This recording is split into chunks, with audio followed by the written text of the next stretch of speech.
Activate. There we go. Boom. Aye. Very nice. Good job, YouTube. You did it. Sorry, computer was being a stinker earlier today. Drink milk. Milk is good.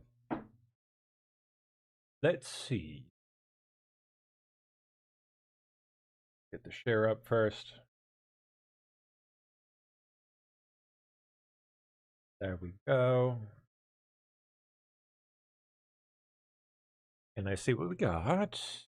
Got any more like dark? Yeah, it's a little better. Let's go to Pete. I know she's hanging out, little baby. Oh. Probably upstairs. Could be by her bed. Let's.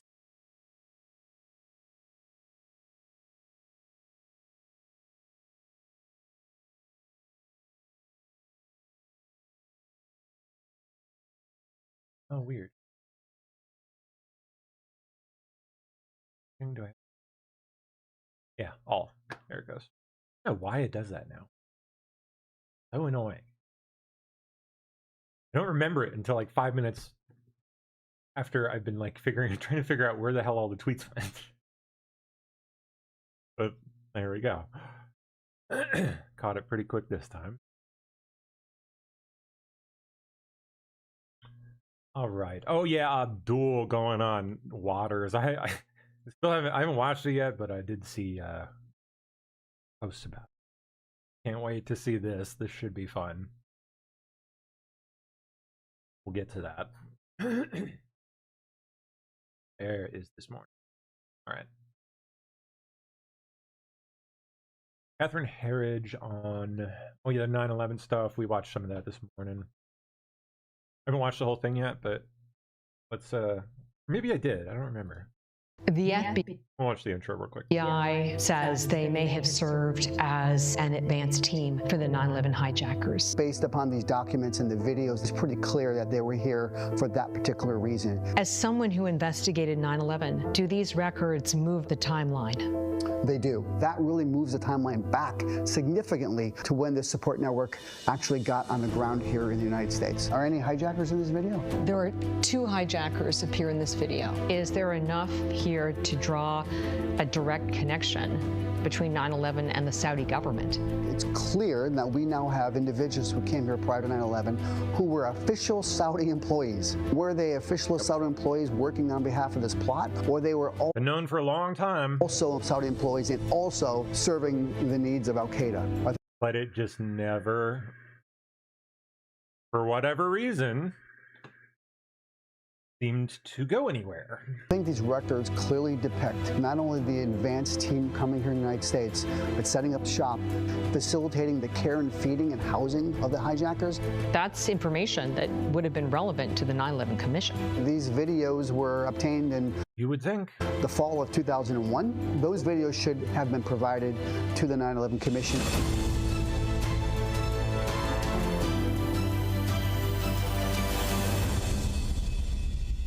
As someone who Okay. Well, if we run out of stuff, we'll come back to it. We run out of material. Oh yeah, Dolly Parton's dead. Oh, I was just jamming to Jolene like just the other day. Such a dang good song. Her best, in my opinion, by far. It's such a freaking good song. Everyone, my name is Brian Seaver, son of Cassie Parton, and I'm representing the Parton and Owens family today, announcing the passing of my Aunt Dolly Rebecca Parton Dean, sister, sis, Aunt Granny to one generation and Gigi to the next. This video announcement is something Dolly asked of me years ago, before I fully absorbed it as a future reality. As her head of security for more than 2 decades, a role my father Larry held before me, I have imagined the heaviness of this moment, but haven't truly felt it until now. It is an honor that is mixed with absolute pride and great sadness. But sadness lies with us, not with Dolly. Dolly has lived in the light and is in the arms of Jesus, surely met by Carl, her parents, and countless others who have watched her and longed for her to meet them in the heavens. I first went on the road with Dolly as a kid, getting a taste of the road life in the early 1980s. Dolly opened doors not just for me, but for her entire family to reach the potential we didn't even know was possible. Dolly also opened doors for generations of singers, songwriters, musicians, and dreamers from every walk of life and across every continent. By her example, we believe that anything was possible. She never saw a door she couldn't open, and the doors she opened made and changed history. My family and I have shared a lifetime of beautiful memories with Dolly, but so have you. She has always been on your television, your record player, your CD, and on your phone playlist, becoming an extended part of your family whether you liked it or not.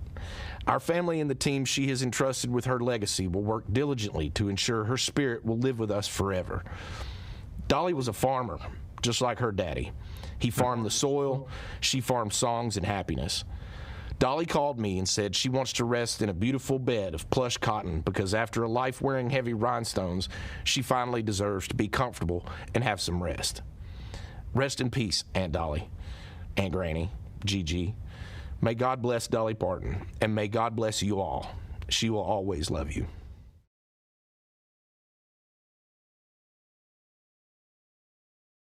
$80 old.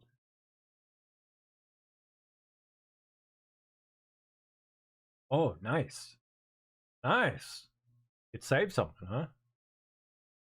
Hope they didn't burn to death in the air. Must be one of those, looks like a diamond. Yeah, it is. Yeah, they have these neat little parachute systems.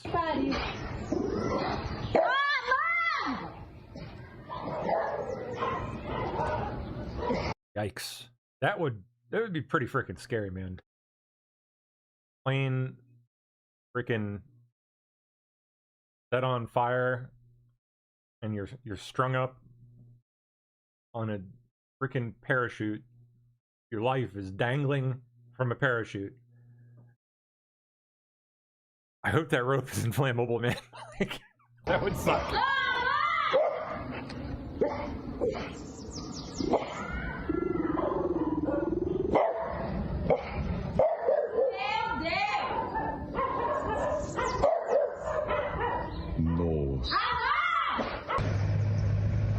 Yeah, wow.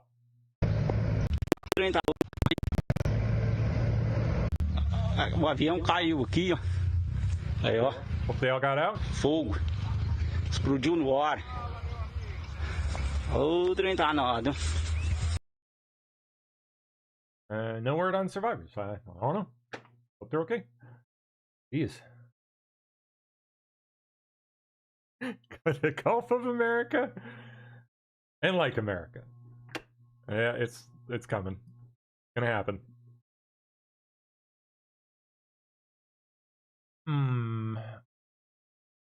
Yes. Gratios and Friedberg. Ushering in a new golden age of Americans. Gratios is an interesting. Talk about how $8 billion and then some went to DEI science, quote unquote. Yeah, that's a big one. China grew science spending 19 times, while America 3 times. You can see the results. I mean, in the quality of our products, there's China used to get a lot of shit for making shitty stuff. It ain't really like that anymore. I mean, it can be. Depends. They have shitty manufacturers over there. But they also have, like, shockingly good, like, scary good. That's not good for us. We better turn that shit around quick. They're outpacing us, like, Scary levels. They're out there holding robot Olympics, for goodness sake. What are we doing? What else they go into? Climate science. Space missions, cool. On the moon in 2028. Mm-hmm.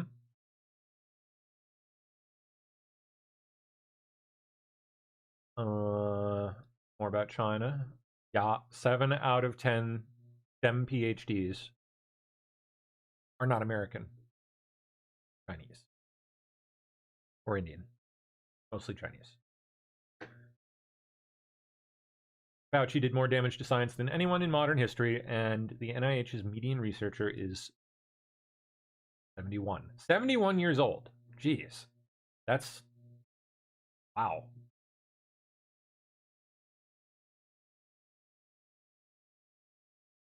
Hey, I did a little research into Fauci the other day. Well, less so Fauci and more the company he keeps. In the momento. I will pull it up. Yes, he keeps some interesting company, thanks to his recent dabbling in congressional testimony, or lack thereof. Where'd it go? Where'd it go?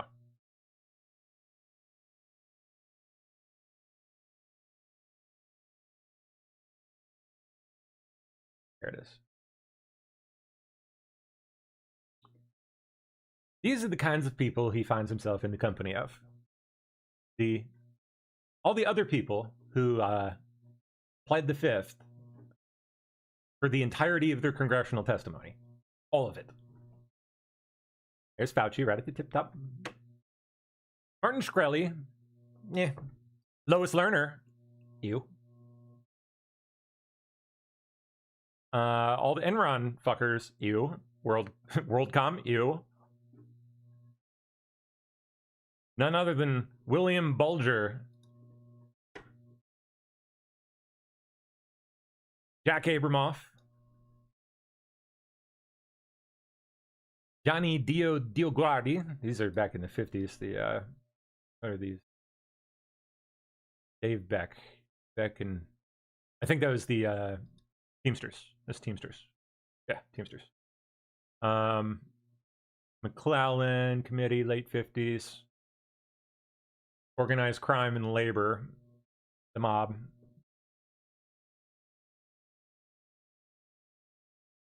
All the same. McClellan. Oh, John Eastman did it, yeah. Roger Stone, yeah. Jeffrey Clark. Those are the only two remotely on our side, I would think. Flynn, you include him in there. I don't fucking trust Flynn. Jeffrey Clark. Mostly, by the way, the company that Mr. Flynn keeps. You tell a lot about a person, in my opinion of others, by who a person chooses to associate with. And Mr. Flynn does not choose the best, if you ask me. He likes to toe the line and pretend he's a Trump supporter while basically counter-signaling the admin on fucking everything. Literally. And just pretending like, okay, I'm just asking questions. He has a whole shtick. I don't fucking trust him. I don't trust him. Can't prove anything. Obviously. But that's why I don't trust him. Keeps fucking terrible company, pardon my French.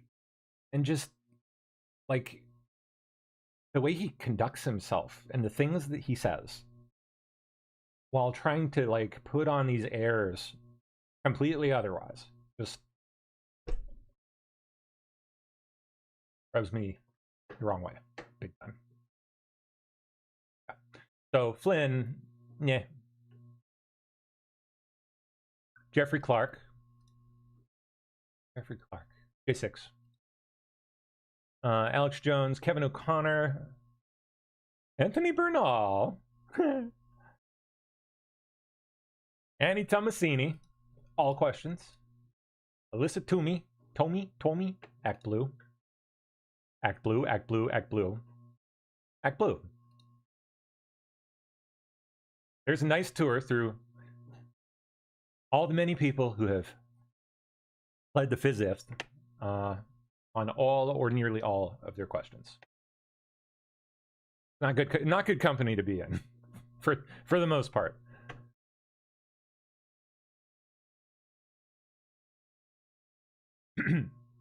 Anyway, thought people might like that.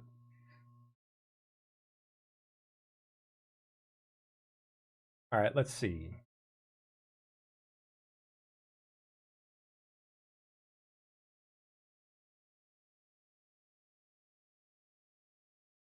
We might come back to that. Maybe we'll look through that a little bit later. Now we get to Abdul. Abdul is citing the Quran, of course, to attack Americans who are worried about jihadists and Islamic invasion. Makes sense, yeah. About what I would say here today. That'll help. And there's a verse in the Quran that says, "Do not let another people's hatred for you stop you from doing justice." If that is not the greatest call to unity, I don't know what is. Because the thing about justice is that justice gets peace. And peace begets prosperity. Prosperity begets opportunity and friendship and love. So even when there is hate, the best answer is justice. So all of us here are united around the idea that we deserve a kind of justice in this country where you don't have to worry about what I would say. Let's skip up to Mr. Waters. Where's that at? Since we're on Abdul anyway. This should be fun. One-on-one with Abdul. I know I don't agree with you on this. You want to abolish ICE. Who's going to deport the criminal aliens from the country?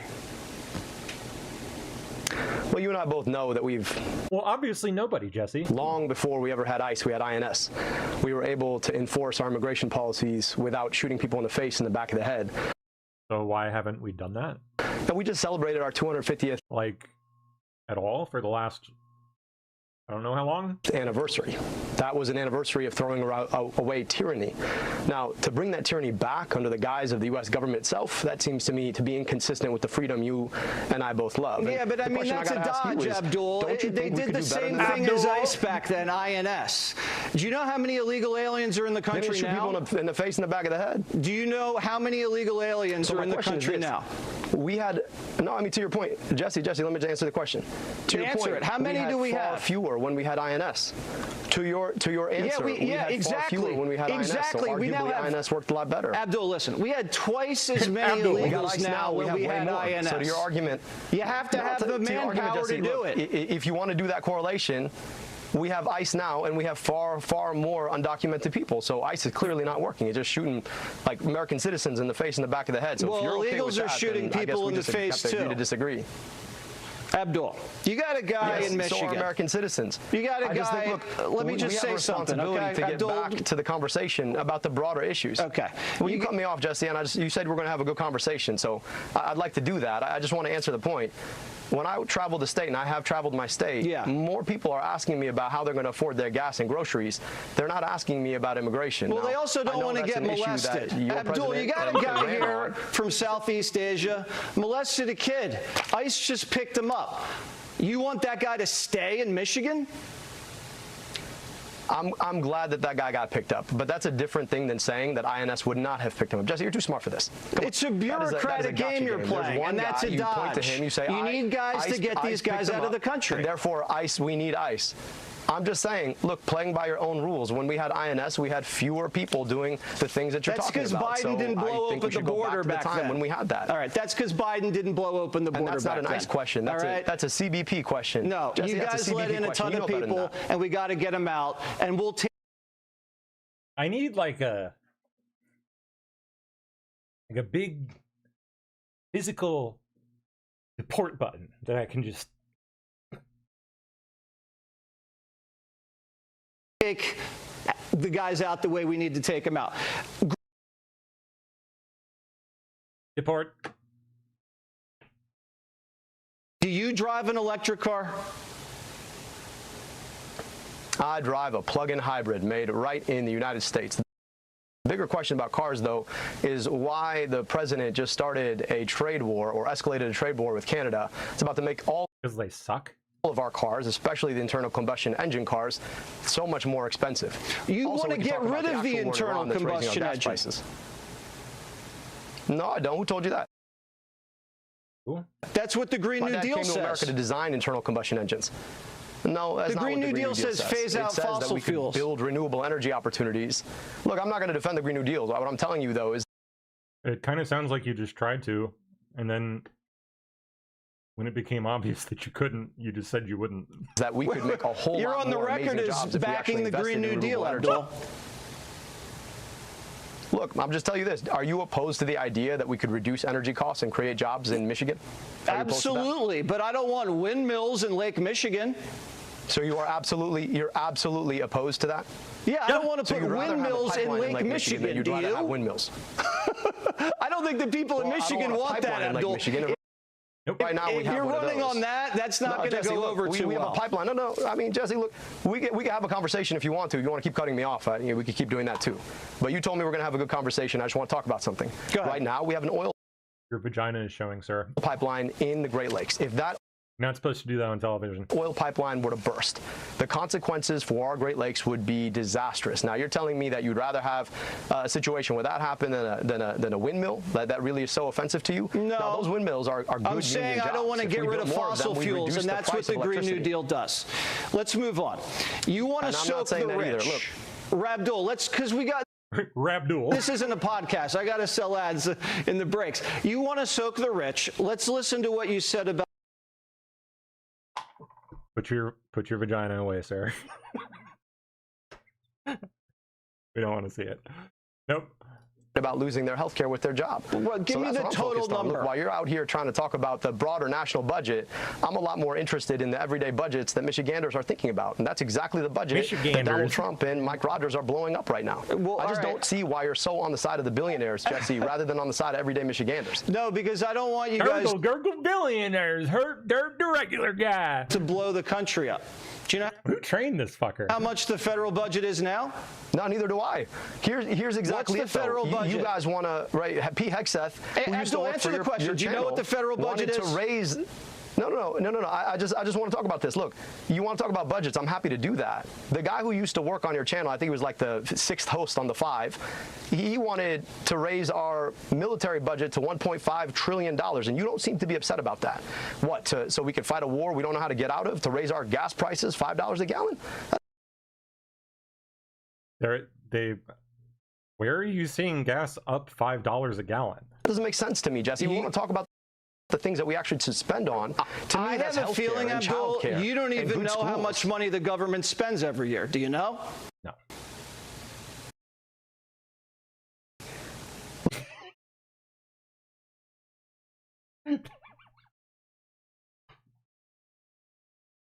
That look.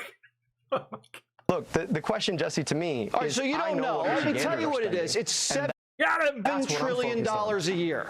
And your plan Jesse, to take over the healthcare system is $4 trillion. And here's the problem with it. So to exactly your point, I mean, do you know what I'm not very good at math. I don't think you're very good at math either, but go ahead. Clearly you don't. And you don't seem to care. But I don't think most Americans want to spend that much money on military escapades so that the folks stranded on the USS Abraham Lincoln can't even get a sausage for breakfast. I just think that we could do a lot better with our money. I don't buy that that's happening. Hey, Jesse, and I think that's where you and I tend to disagree. I just disagree. Mike Rogers agrees with you. I think if you spend $4 trillion, everything else is going to get really expensive. You're going to look back at Bidenflation, and you're going to wish you were back there.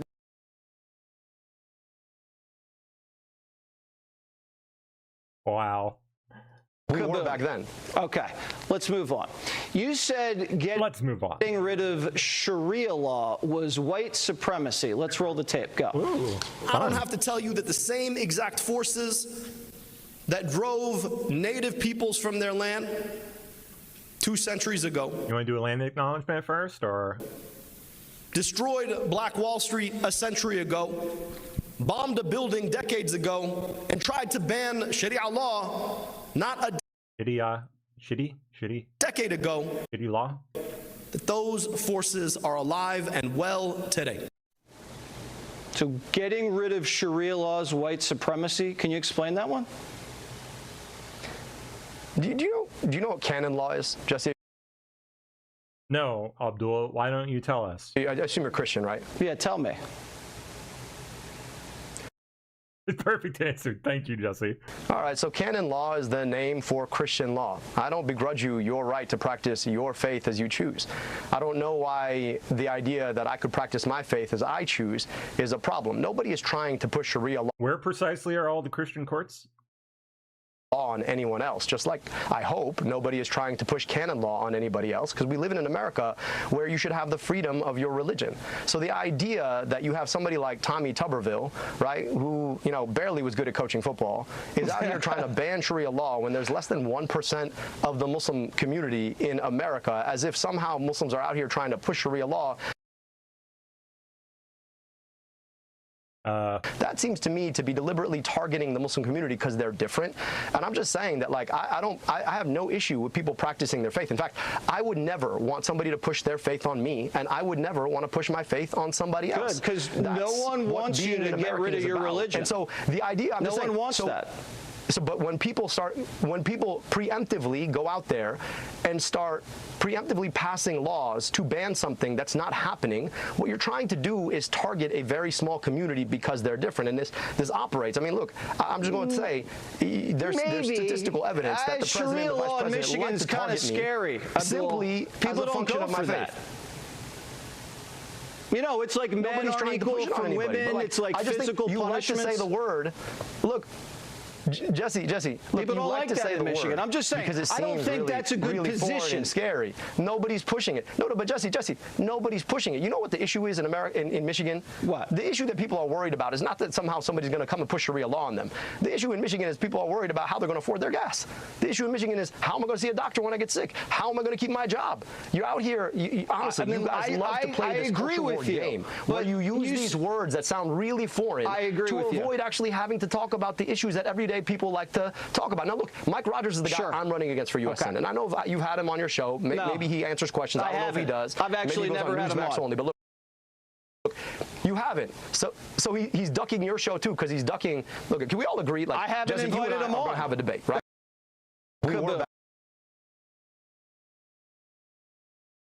I don't think he's going to do too well. A generally unlikable guy. Sex changes for minors. Do you support that? Look, you know, I remember having great conversations with my conservative friends about right-to-try legislation. The idea that the government shouldn't tell you what kind of health care you should have. I just think the government shouldn't tell you what kind of health care you should have. And if you're a minor, you want to try on... And if you're a minor, what? Kids? Parents. Now, if you disagree... No, let him finish that. What was he just saying? You want to try on kids? Now, if you disagree with that, if you disagree that healthcare decisions need to be made by a doctor and their parents and a patient, then we think we agree to disagree. But, you know, you want to put government... So, medically assisted suicide? We're good with that? Inside so, Abdul, you're a doctor, right? Selectively. I am. Oh, really? So you think it's okay for a parent to slash his kid's thing-a-ling off? You think that's okay? I mean, He just gave him the thing-a-ling line. So do you really want to have this conversation? Are you circumcised? Are you really comparing circumcision to cock chops? Yeah, but I mean, that's a Jesse, personal question. Okay, doctor. So you probably should want to move on. Is he seriously trying to equate circumcision with chopping your entire dick off? We should want to move on. And your balls?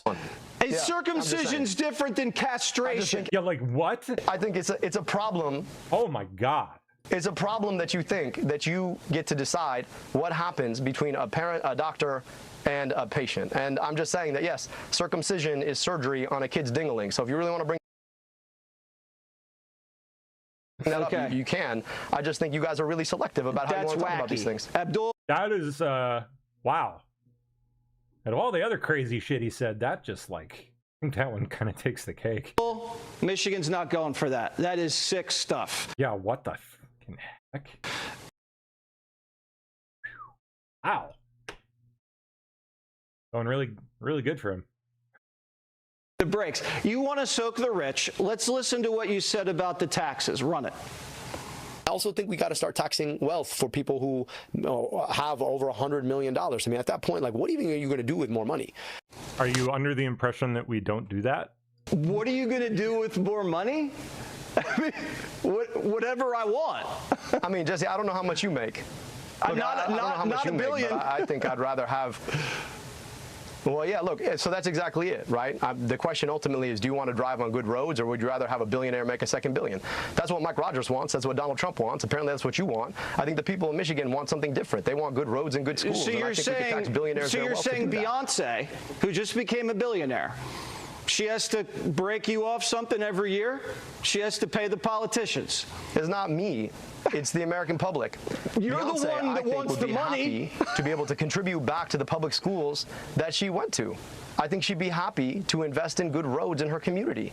I think she'd be happy to pay a little bit more so that everybody had a little bit more. You're reaching a little deep into the pockets, to be defending billionaires from your channel, Jesse. That's a crazy thing. I thought you were for. I'm just saying. Look, at the end of the day, I thought you were for the everyday man. Like, if you're for billionaires more than you're for every other person, well, you and I are just going to disagree. No, I just think I have the right to the fruits of my own labor. That's America. It's not communist what you're talking about. No, the problem with it, Jesse, is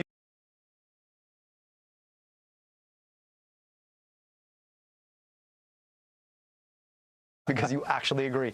Oh boy, what's this one? Sorry. Reparations. Now we're doing. Oh my God, he's on reparations now. Reparations. Do you support that? Hell to the yeah. I think we need to have an honest conversation about the incredible debt that was put upon black folks as a function of slavery that we have yet to pay. And I just think that's fair. Like, if people are enslaved and forced into servitude, and then we don't actually have a conversation about all that was owed, that our own country. So where are all these people that are former slaves exactly? Agreed was owed. I just think that it's past time to have that conversation. That shouldn't be a crazy thing.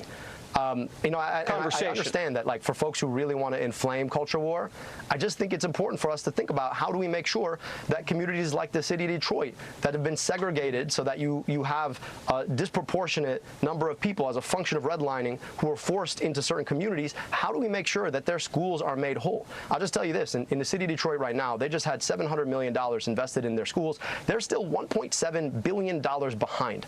And a lot of folks want to say, oh, well, that's profligacy, et cetera, et cetera. No, a lot of that has to do with public policy. Okay. And if public policy created a level in which black folks disproportionately suffer everything from maternal mortality and infant mortality to lack of access to jobs, I think it's important for our country to have a conversation about how we make people whole. You want to have a conversation about it because we have you on the record as backing it, but now you just want to have a conversation. I got it. I got it.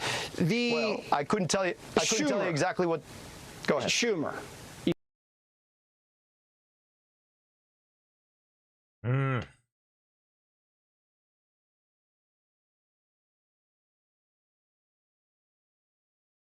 Yeah, that was I knew it was going to be crazy, but like, wow, that was really something.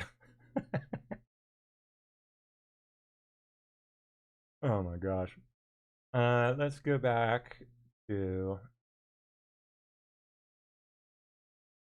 where? Well, the Robot Olympics. Things China is doing that we are not.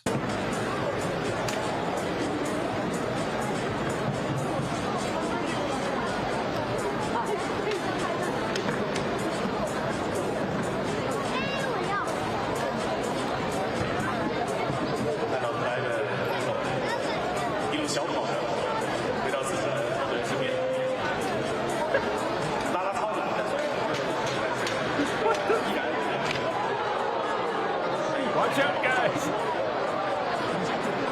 Take cover!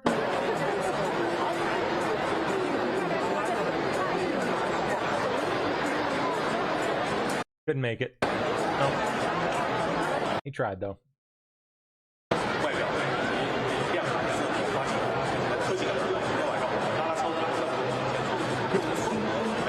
stretchers. It's so funny.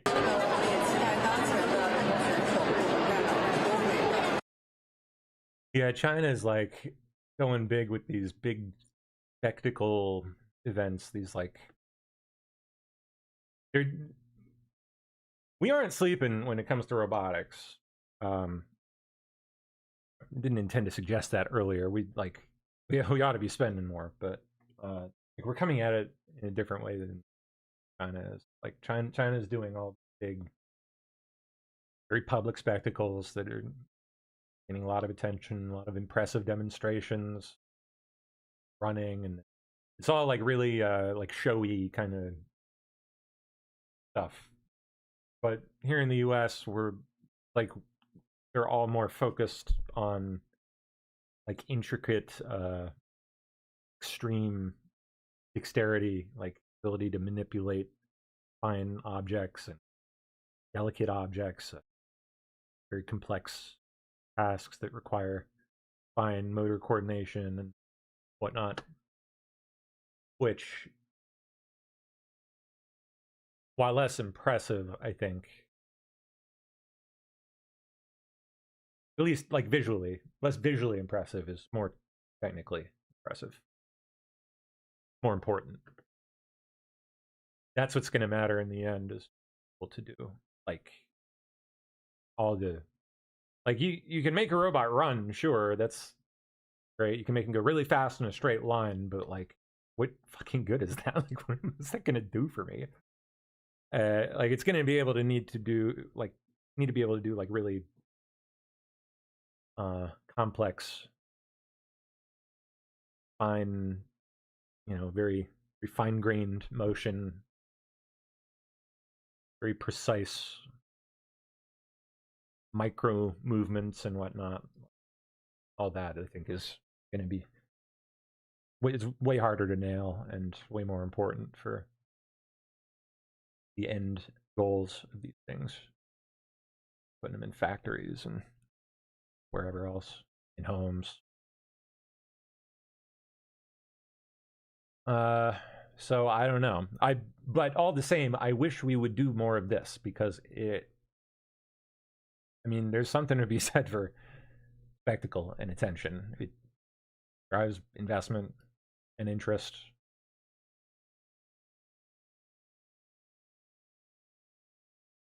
Trump posting here at some point today: I've just been informed by the U.S. Navy. Oh yeah, all mines have been removed and or detonated from the Strait of Hormuz. Cleaned it up. Through Space Force, we're watching every square inch of the strait, as we are also with Pickaxe Mountain and the already destroyed 3 other nuclear sites. There is a zero-tolerance policy on mine placement in full force and effect. So any ship or boat placing new mines will be immediately and systematically destroyed. They lock down the strait. We'll see if it sticks. But that sounds like a declaration of victory there, if I ever saw one.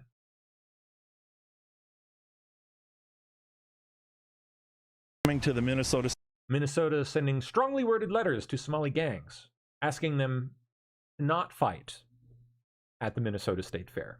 I'm sure they'll kindly oblige. State Fair for 30, 40 years.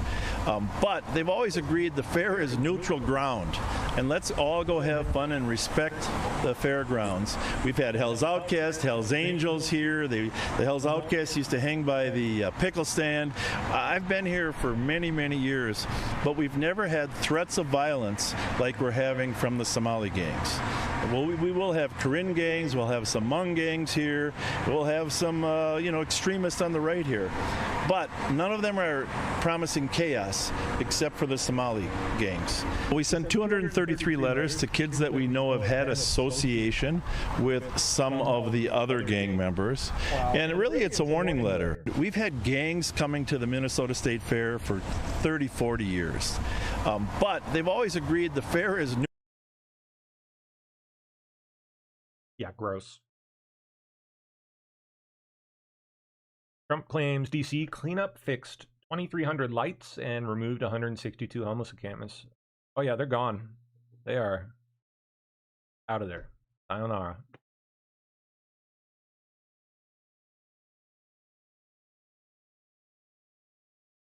The president and vice president must. Oh yeah, this guy. Traitor U.S. Airman Jason Watson officially criminally charged within the military and arrested after, an NGO-backed and coordinated stunt where he demanded Trump's impeachment in uniform. Do that. Be impeached, convicted, and removed. There are innumerable more impeachable offenses that I could cover. Denying congressional oversight of immigrant detention centers that look increasingly like CCOT. What? Suing institutions. How is that? A, no, and B, what? How is that impeachable? Institutions like media, colleges, and law firms for billions of dollars while abusing the authorities of the executive branch agencies to extort settlements. ICE just confirmed a new record high of 50,000 arrests in 1 month, July 2026. That is a 70% surge from just 6 months ago, 5 months. Increase. They are under tremendous political pressure from the White House and people like Stephen Miller, one of the president's top advisors, to expand immigration enforcement and to record up to 2,000 daily arrests. Historically, under Republican and Democratic administrations, most ICE arrests have occurred in local jails, state and federal prisons, away from the public's view, Tony. But to enforce President Trump's dramatic crackdown on illegal immigration, which is not just targeting criminal, egregious offenders, more ICE agents are being placed on the streets of American towns and cities to make arrests in broad daylight, in public. That is a strategy, Tony, that is more likely to create the dangerous and often tragic situations we have seen here in Houston and also in Maine. So, Camila, let's talk about tactics as they pursue the... Are we going to, get to hear from Miller here? Nope, guess not. Rude. Senator Mike Lee directly petitioning John Thune to surge the Senate back into session and use the Supreme Court momentum to pass the SAVE Act before the midterms. Yeah, the mail-in ballot rules upheld for now.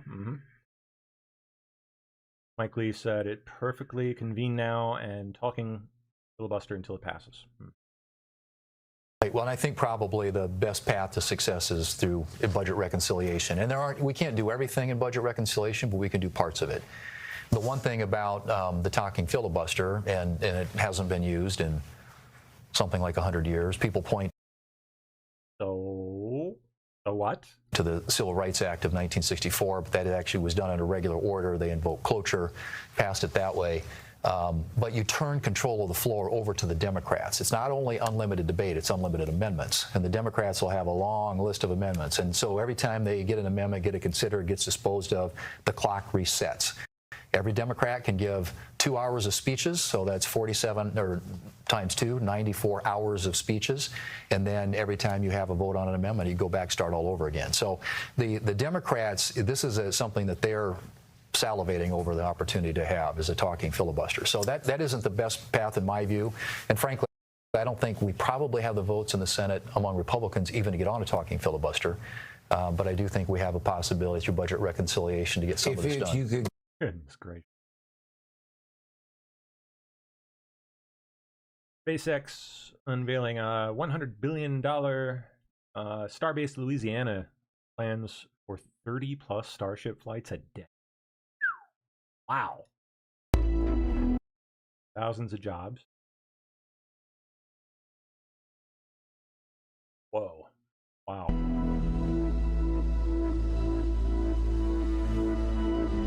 That is really something.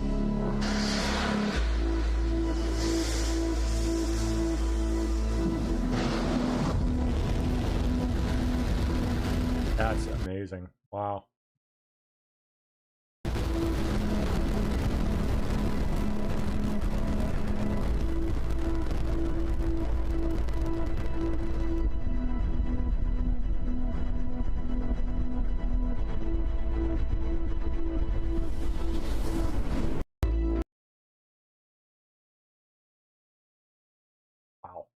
That's going to be something when that is incredible.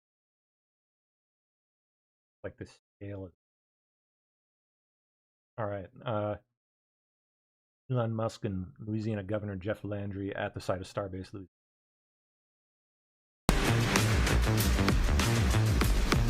What do you think? Great. Yeah, it seems perfect. This road basically, so this all serviced offshore oil and gas, right, since like the 1950s, and so this used to be what they call Freshwater City, and so that's where the old dock space was, and so that's kind of the bones of what you're seeing. This place will truly change the world. At what point does civilization get to know a life in the stars? Yeah. You can't do that launching. You need serious tonnage. See the serious tonnage, or scale. If you want to go out there and make life multiplanetary and not just be a tourist, send a few people, come back, and but if you want to go there and like actually build a self-growing civilization, you need serious tonnage. We're going to bring, I think, probably both the 10,000 really exciting jobs to Louisiana, and it's kind of jobs that are so exciting you can't wait to go to work in the morning. Right. It's super inspiring, and we believe in having a really fun work environment, and it's hard to beat Rockets, frankly. I didn't know you were employing so many people in Louisiana. Absolutely. We talk about Louisiana as like this mechanic shop, right? And the interesting part about the whole project is that the project is actually built on the foundation that built Louisiana, which is the energy industry, right? So you're just laying a great project on type of something that Louisiana is ready for.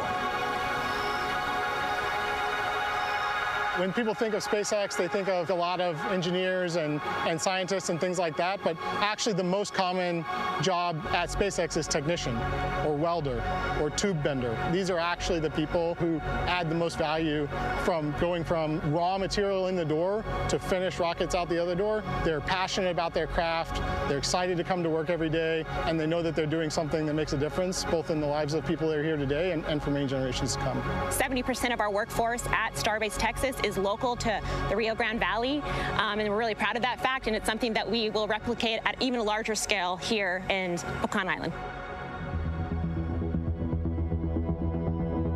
Well, I think it's been incredibly exciting for the people of Louisiana. We'll make it such that the public can come and see, like they do at Cape Canaveral. People go to see Disney World, but then they'll go over to Cape Canaveral to watch the rockets launch. All of our launch sites are actually nestled next to wildlife refuges, whether it's Vandenberg or Cape Canaveral or Boca Chica, and so we're good at managing both of them. In order for us to build our infrastructure, to bring the launch pad, to bring the rockets here, we're going to have to literally shore up the shoreline. It's going to be a historic coastal restoration in partnership with Pecan Island and the state and Vermilion Parish to bring the marsh back, to make sure we have proper storm protection. That's actually some of the first work that you will see happening on site, is gaining access to the property so that we can get equipment in to start restoring the wetland and making sure that we stop the erosion on the shoreline. It's going to be a fantastic partnership with Louisiana. Thank you. Wonderful. Yeah, and thank you for your support again. Oh, no, not a problem. Yeah. We haven't picked a name yet. I think Starbase is cool. Yeah, I love it. Starbase, Louisiana. All right, you heard it here first. Yeah, we can't wait to serve y'all the first pot of gumbo. Sounds good.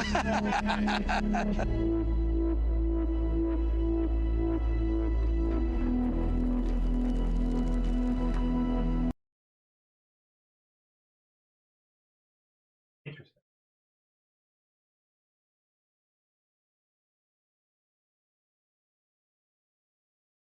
Okay. This is Homeland Security. Trinidad and Aragua and MS-13 activity in Charleston. Our investigation. Drug traffickers. 31 traffickers tied to cartels. Bye-bye. Yeah, and a massive development. This is on the Strait being cleared. Over the last 2 weeks, the United States is overseeing vessels out of the Persian Gulf through a safer southern passage. The passage does allow for millions of barrels of crude oil to be exported each day. Still, the Iranians remain defiant. The fact that the United States has once again moved from military threats, saying that it will strike and so on, to reviving its old plans shows that they are truly desperate and have no solution when it comes to the great Iranian nation. Therefore, they keep bringing their old plans back onto the scene. The U.S. naval blockade also remains in place as CENTCOM says 70 commercial vessels have been redirected since the blockade was reimposed. In terms of U.S. military movement, the USS Abraham Lincoln is headed home after being deployed for 274 days. This aircraft carrier made its last port call in December, breaking a Navy record. The vessel is being replaced by the Japan-based USS George Washington. On Friday, President Trump doubled down on his position that the Strait of Hormuz is now U.S. territory. They'll never have a nuclear weapon. They want to make a deal so badly. We don't even know if we want, because I view the Strait of Hormuz as an American territory right now. It's an American territory. The question remains, will this economic pressure lead to a new deal or a return to combat? Guys? So, Trey, if we're going to put these sanctions on, presumably they're going to be on other countries that deal with Iran.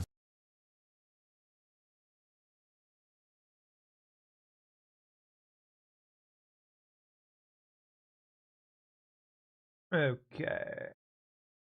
Wow. Getting smart.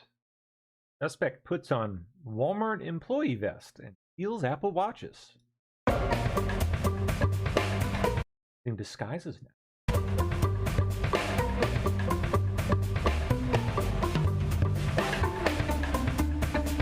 Come on, girl. Let me get that Apple Watch.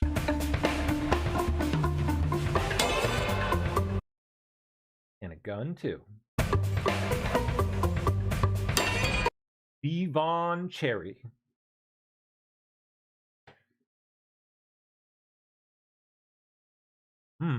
Yachtsman with... What? Yachtsman with ties to California ran sick child sex ring from his 52-foot sailboat? That's a pretty sizable sailboat, isn't it? The heck? Donald Stephen Lang. Oh, he looks used seafaring pervert who ran a CP ring from his 52-foot sailboat. Was known to frequent ports in California, has been captured by authorities. Was arrested over the weekend in Canada. You actually did something useful. Job. On charges producing images of a minor engaged in illicit conduct, according to US DOJ. So I guess they only did it on behalf of us. Way to go, Canada. What else is new? Lang allegedly produced the images between September 2024 and December 2024 aboard his massive boat named the Ishi. He's an amateur sailor who's known for cruising around the world and frequently harboring in Hawaii. Lang led authorities on a global manhunt when he fled his home port in Hawaii after catching wind of a $5,000 bounty placed for him by the FBI in 2025. Wow. Yeah, that's quite a boat. That's a very nice boat. Wow. I mean, I don't know the boat market, but I can't imagine that's cheap. Although I guess if you don't have a house and you're living in it.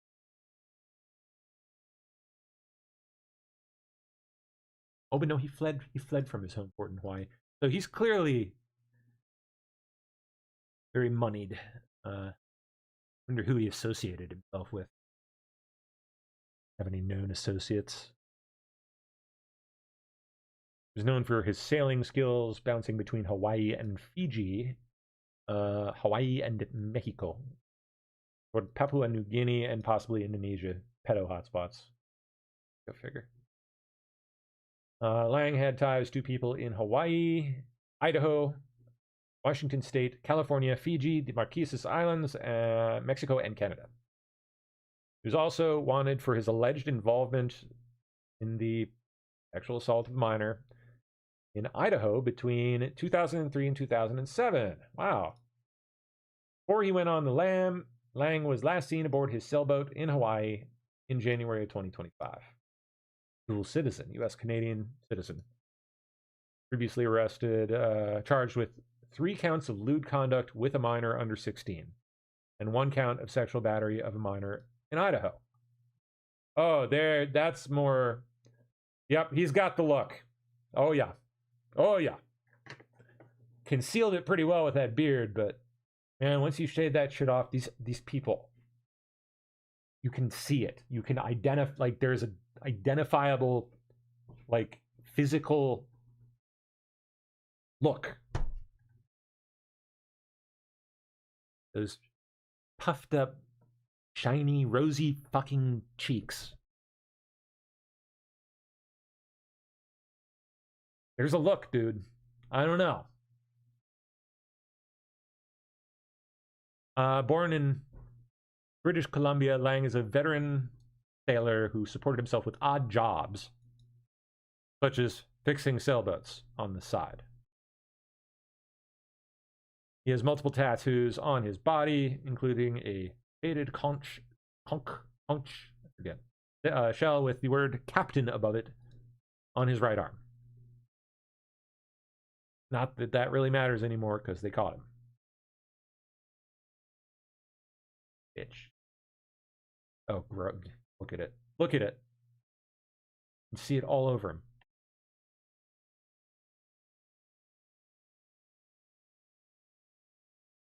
Okay. Metro State University sent a guide to students through their DEI office on a woke glossary of terms, which was a hyperpolitical left-wing agenda on anti-racism, white privilege, gender identity.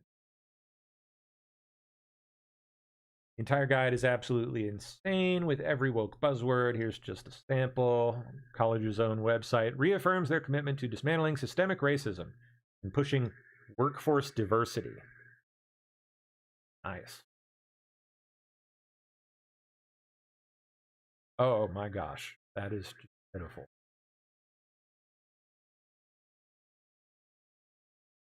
They have like multiple definitions for racism. Institutional racism, cultural racism, structural racism, and anti-black racism. That's so special, it gets its own category.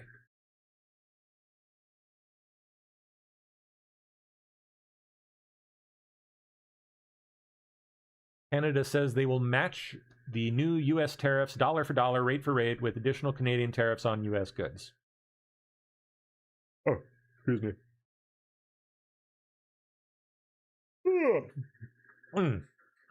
What? Were you talking about Canada or something? Oh well. U.S. General Services Administration just exposed $13 billion in procurement fraud, part of an investigation with the White House Anti-Fraud Task Force. Technology that was invented 20 years ago. Now, the technology today, of course, is even more astonishing. But if every single person who wanted to enroll in SNAP or enroll in Medicaid or enroll in public housing was in a shared database that the federal government had access to verify age, citizenship, criminal record, other basic biographic facts, that single step alone would save taxpayers hundreds of billions of dollars. And you have to ask yourself, why would any politician oppose something so fundamental? We're not even debating eligibility rules, an important but separate debate. We are debating whether or not a person is lying to the government to extract funds for which they are plainly and clearly ineligible. The time has come to implement these reforms. Thank you, Mr. Vice President. The technology that was invented 20 years ago. Now, the technology today. We already did, Abdul. Target is apologizing for selling a children's costume that some described as reminiscent of racist minstrel caricatures. Can we see it? I want to see the costume. This morning, Target is apologizing and removing a children's Halloween costume after it was widely criticized as racist. The images of the costume are being compared to racist caricatures evoking blackface. Target now acknowledges the costume should have never been for sale, saying, "As a company, we got this wrong, and we are deeply sorry. We know this is especially hurtful for our black guests, team members, and partners. Removing the costume is an important first step, and we are looking closely at how this happened." We're cutting out cards today. It comes 1 year after the company's controversial move to roll back kidding me? its diversity, equity, have never racist caricature.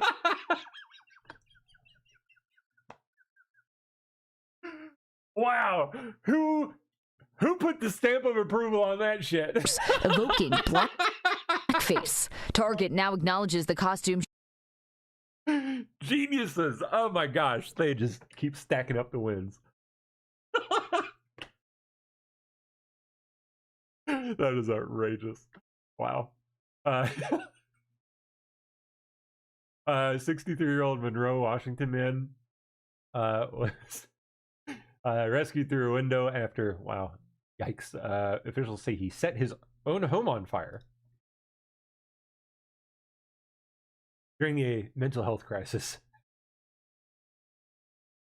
Oh, not looking too good there. Oh gosh. Yep.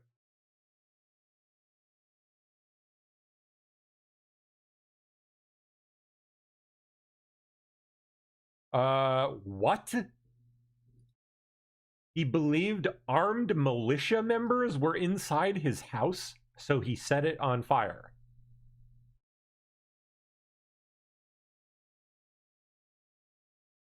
Where did he get this idea?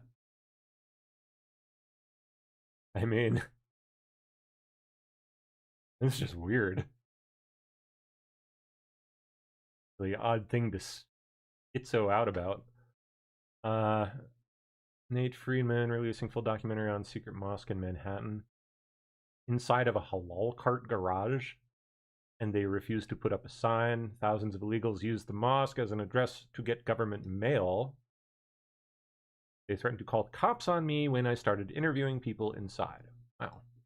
Did you say in Arabic that you're going to kill me? My name is Nate. Nice to meet you. We didn't know it was a mosque because there's no sign. It doesn't matter. Would you support a ban on Sharia in the United States? Well, I would. Obviously, as a, how do I put this? In a nice way.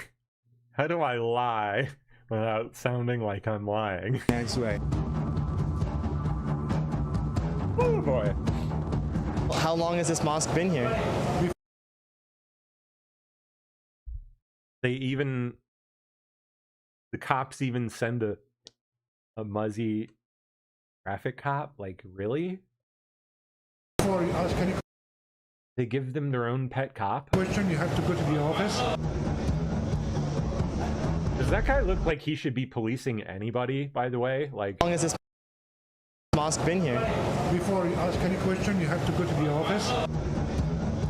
The office. That's enough. Would that be the cardboard box in the corner, or right? You have to get out of here. Behind the dumpster. I understand. All right, call the cops for you now. Are there a lot more Muslim police officers in the NYPD now? Of course. Oh yeah, a lot more.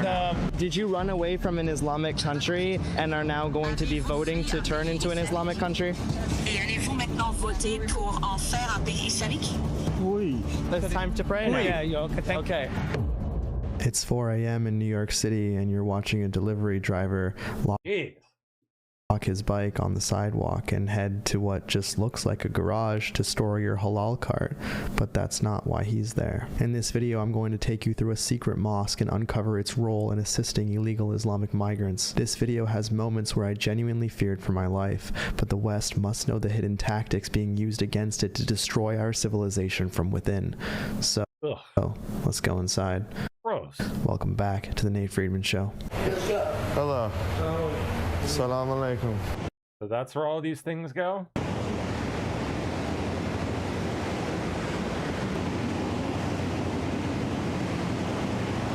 Salam alaikum. Where is the mosque? It's on the other side. Okay, thank you.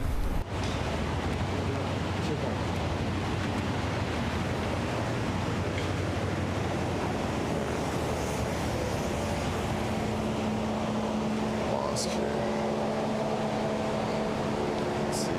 almost there.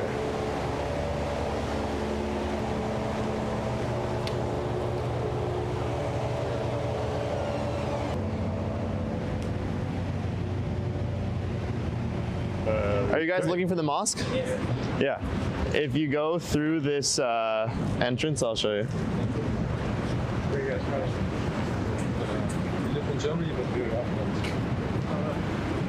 We live in Germany, but we're Afghans. No, it looks like, to me like you're living in America. You're from you live in Germany from. Why are you here then? Afghanistan? Yeah. So you come through here. Are you guys for the 4:30 prayer?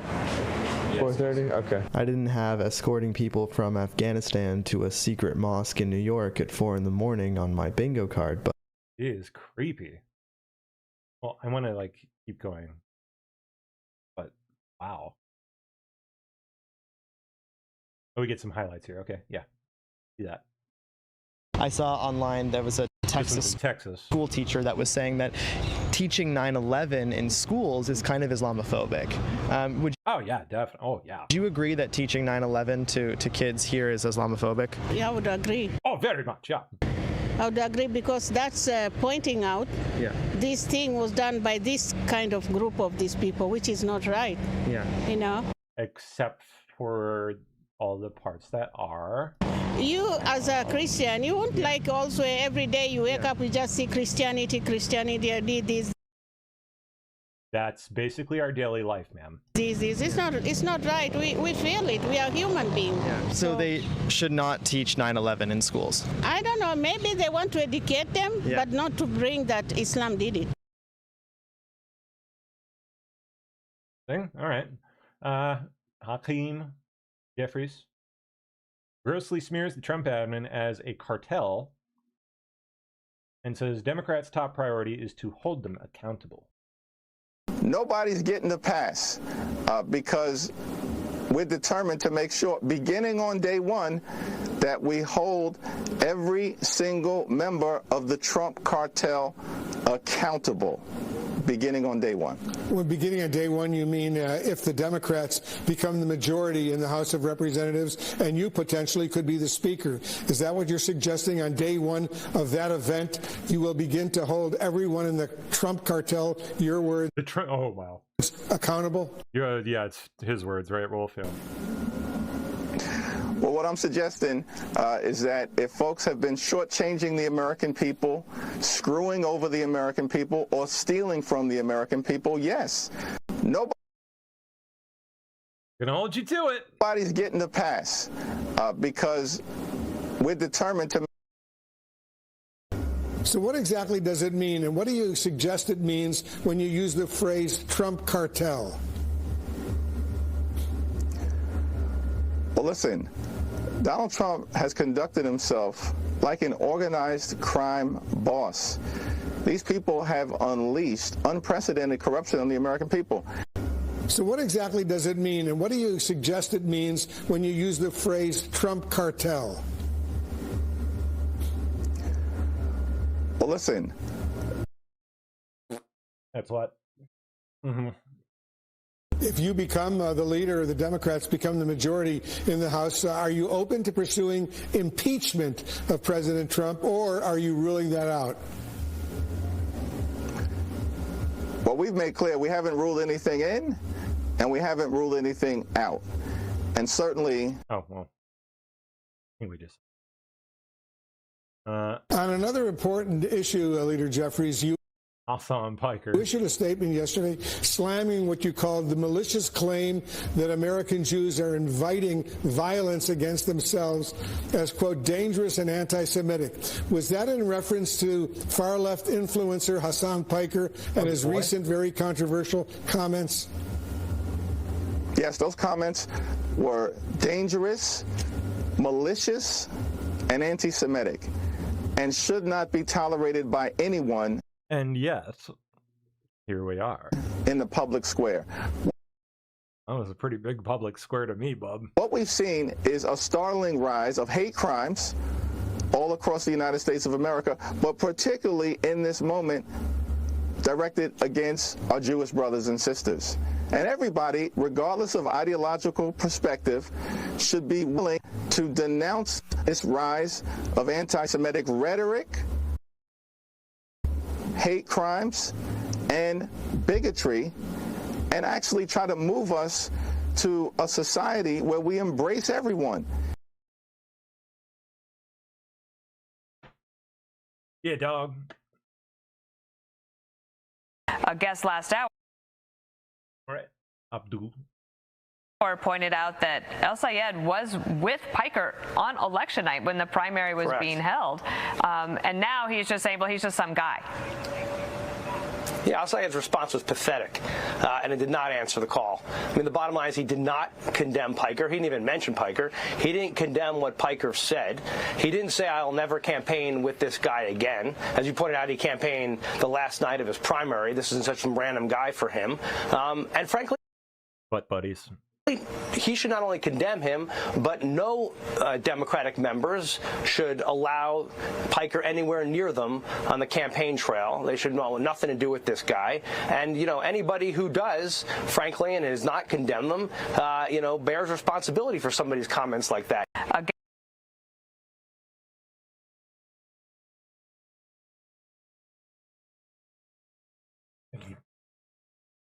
I'm grateful to have grown up in a community where I got so much exposure and empowerment from the Jewish community. I'm doing damage control now, yeah. So grateful. Judaism and the Jewish people are a light unto the world. Incredible contributions to our society, our culture, a beautiful faith that rhymes with so much of my own. Rhymes with, huh? How so? Expand. Please do. President Trump orders flags to be lowered throughout the U.S. for 1 week to honor the passing of Dolly Parton.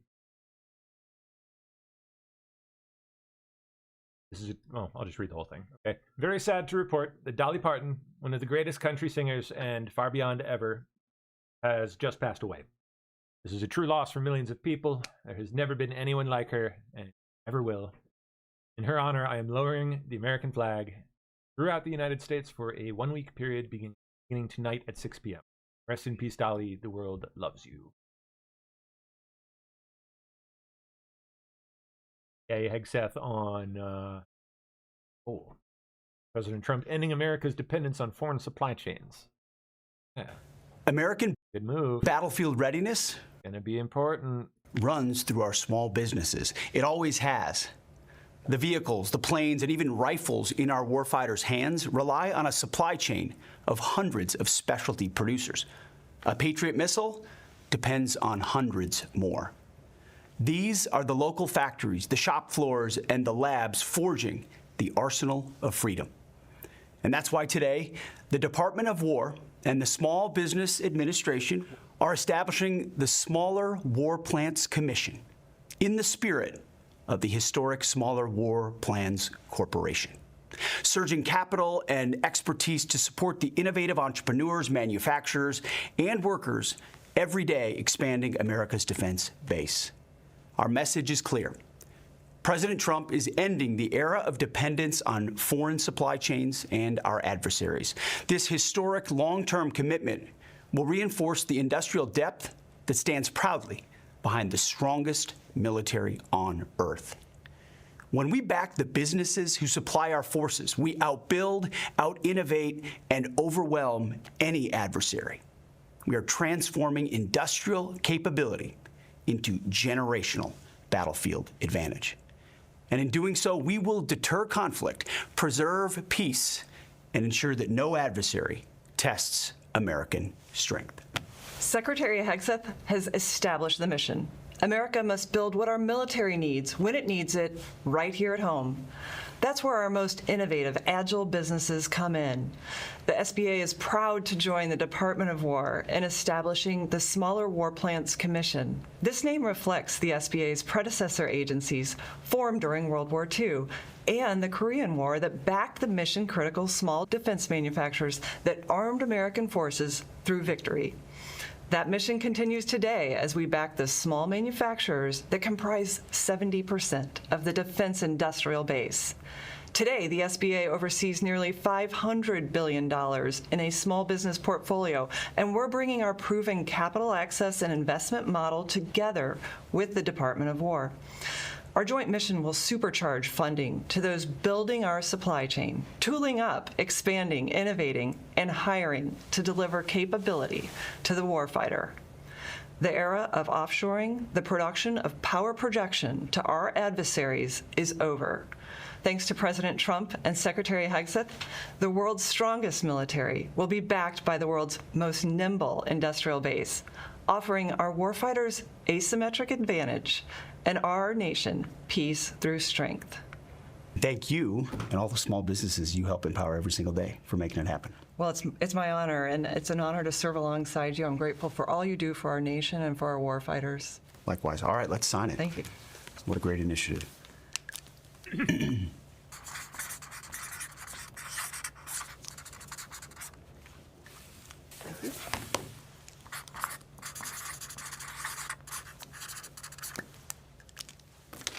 And Canadian Industry Minister Melanie Joly, responded to Trump's threat to rename Lake Ontario Lake America. Going to be tremendous. You said President Trump said he's seriously considering renaming Lake Ontario Lake America. Okay, sorry. Is there anything you can do to stop that, and where do you think his head is at? We'll always call it Lake Ontario. Great Lakes. Period. Well, no one cares what you think, so. Proud of our Great Lakes. We've navigated the, St. Lawrence River, the Great Lakes for thousands of years. And it was part of a foundation of our country. And we'll just stand up for what we have. And meanwhile, I really think that while all these shenanigans are happening, we'll just be smart. And we'll be strategic. And we'll fight back.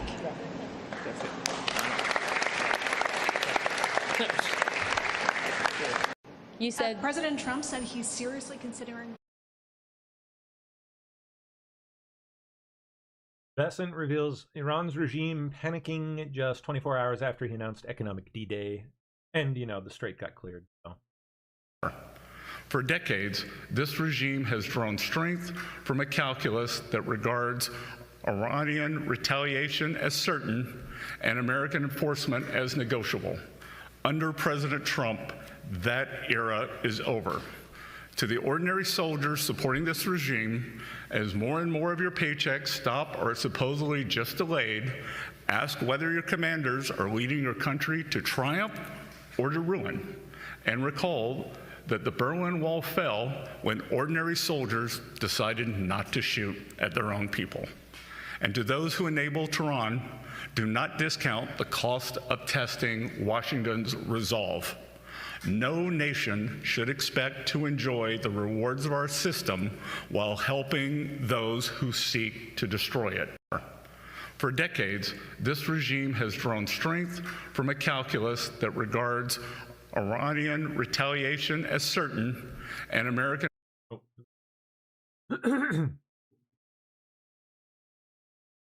Oh, here's Abdullah on reparations. So great. And we owe the reparations of recognizing that this country was built on uncompensated labor of enslaved people. I believe we owe it to engage in reparations. There are so many ways in which we need to have a conversation about reparations. We need to invest in reparations. We need reparations in this country. And we owe the reparations.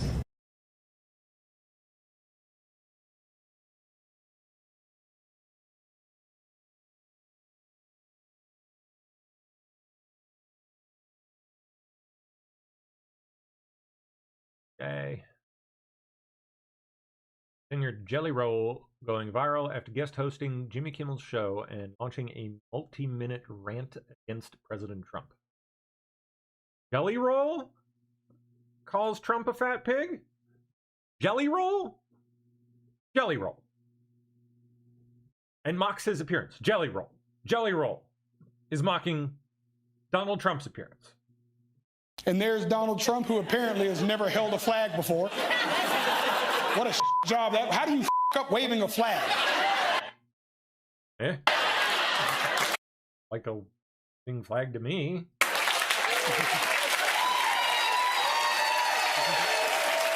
I didn't get it. But the president seemed to enjoy the IndyCar race, which was a real switch up for him because normally he only likes his own race.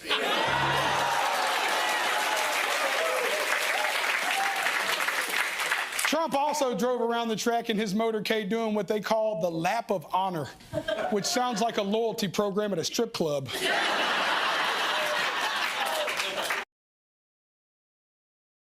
$5% cash back in the champagne room for all lap of honor members. Sadly,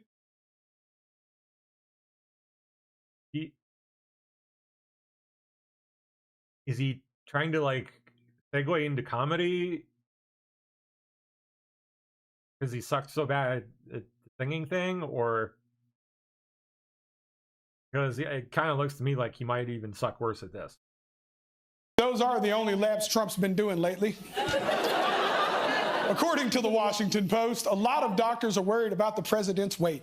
After his last physical, we found out Trump gained 14 pounds, which means he's now tipping the scales at almost 240. It's crazy. Think about this, y'all. In the last few years, I've lost 300 pounds. Yeah, how much of that is due to your effort and how much of it is due to Ozempic?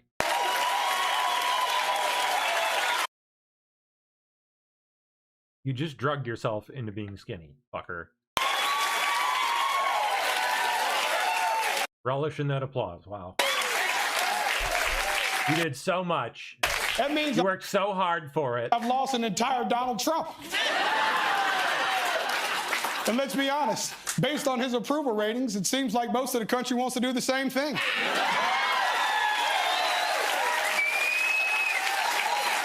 Now listen, we should take it easy, y'all. We shouldn't be making fun of the president for his weight. We're now a minute and a half in. Because we know that he would never do that to other people. I don't speak badly well, they deserved it. About somebody's physical disability. But he's got the biggest stomach I have ever seen. He's actually fatter than ever. The mayor is incompetent. And at least he's funny. The governor is a big fat slob. Big fat slob. I told you I have a friend of mine. He's fat as you never saw a guy like this. He said Chris Christie's a fat pig. You cannot do that. Chris Christie is not a fat pig. He is not a fat pig. He's not a fat pig. Don't call him a fat pig. Sir, in the back, don't call him a fat pig, okay? I don't talk about people being fat. This is the funniest part of your show, man. I refuse. Like, what does that say about you? I refuse to talk about the fact that he's a fat slob. I don't mention it. They want to laugh, but they don't want to laugh. They don't want to be caught laughing. Houston postal carriers charged in a alleged $23 million stolen check scheme. Let's see what they look like. Let me see the mugshots, please. We don't get to see them. Oh, ABC News isn't going to show the mugshots. That in the video. In the mail and selling them to buyers. Investigators say this 5-person indictment runs through this man. Kristen Tremaine Vaughn, Dracor Jamar Alexander, Malcolm Tyree Jobert. Christian Vaughn, who... I wonder why we're not seeing the mugshots. Allegedly recruited mail carriers to steal the checks. Those checks were then resold over the encrypted Telegram communications app. This court document says 3 carriers took the bait in this scheme, and they are also charged.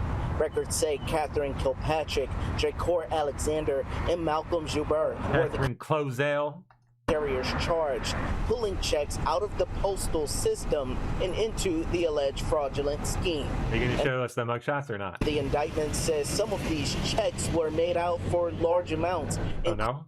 including $16,000, $25,000, and $80,000. The largest check investigators say came through for $1.5 million. I think that we don't get to see the criminals in question, huh? That definitely wasn't right. I feel like that's... Let me guess, it's because they're black. Definitely a given.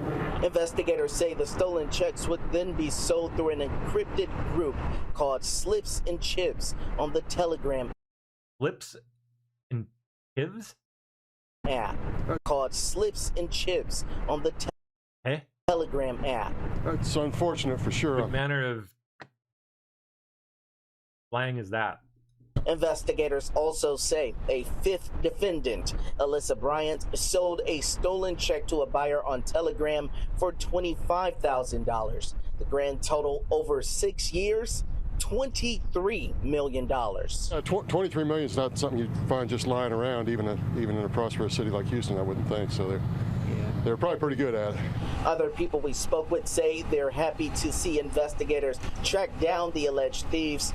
They say hearing about such a thing does give them concern. Well, it definitely does, instill that bit of fear. Reporting in Houston. Where did they find this one? Does, instill that bit of fear. Reporting in Houston, Tony Atkins, ABC.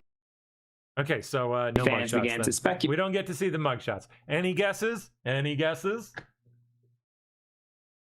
Yeah, I think we all know. We don't even need to look, do we? Gracious. During Tom Hartman's program, Mary Trump, niece of President Trump, discussed the Trump administration. Okay. I was talking a little earlier. This should be funny. About my concern that Natalie Harp is playing kind of the role of Rasputin. It just looks like Trump with makeup and a wig and glasses. Or Hitler's courtier. Except it hates Trump.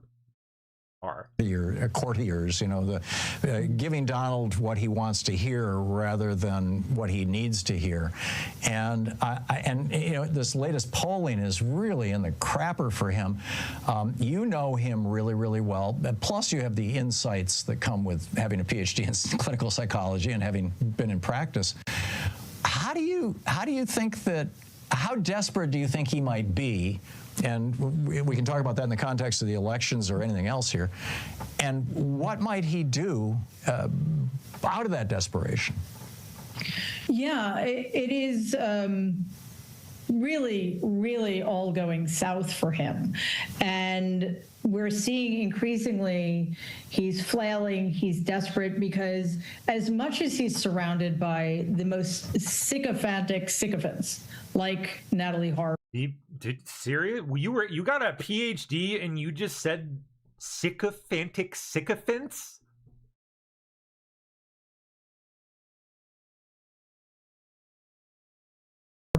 Steve. That's Stephen Miller. I have nothing to say. Well, they're all of them at this point. That's embarrassing. We don't have to single anybody out, although, of course, Natalie Harp has more access than anybody, which, as you point out, is deeply troubling. So he is, in some regards, being protected from the worst information there is out there, but it's so bad that even he, who has spent his entire life protecting his fragile ego from the truth of the fact that he's a loser and an incompetent, he knows that he's losing control of the narrative.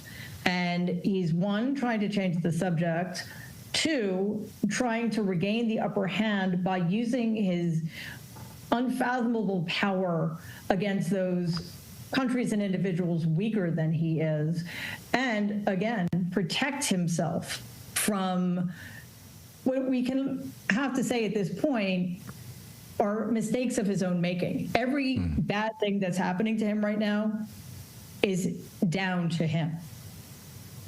Yeah.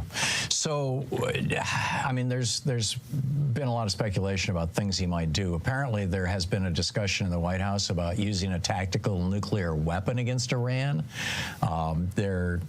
He has cut off Ukraine from any kind of weaponry that might protect them from Putin. Where is that going to go? And then, of course, we've got this whole thing where he's trying to rig the election. Do you think that we might hit a point where Donald Trump simply says, okay, that's it, the democracy's over, I'm declaring a state of emergency, this is the end of it?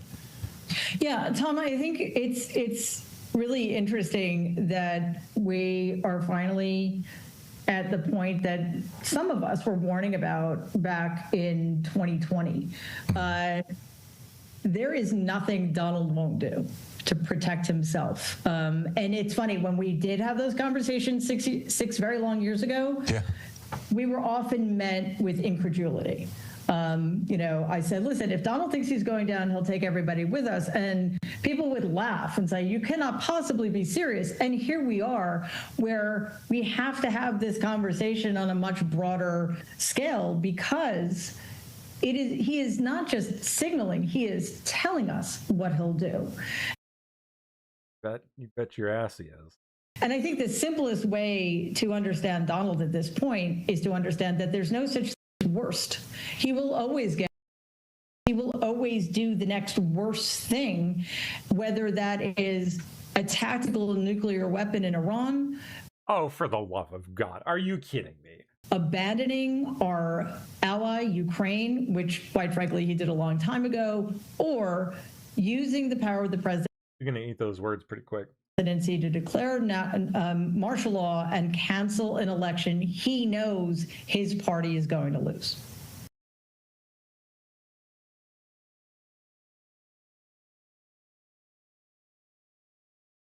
Oh my goodness.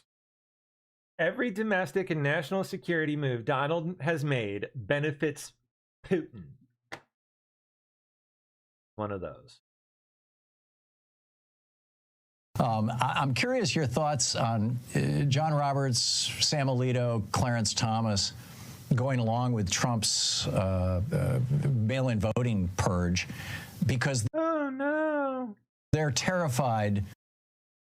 Sheldon Whitehouse on this program came out and said, I want to drag him in front of Congress, that their own corruption will be exposed. I'm curious if you have any thoughts on that. Yeah, John Roberts has so much to answer for, starting with Citizens United. This corrupt, illegitimate supermajority of the Supreme Court needs to be hauled in front of Congress. Alito, Thomas, and Roberts all need to be impeached, as far as I'm concerned. Yeah, and what the fuck? And there's a growing sentiment to that effect. So, we'll see. Is there, Mr. Hartman? Oh, really? See how all this plays out.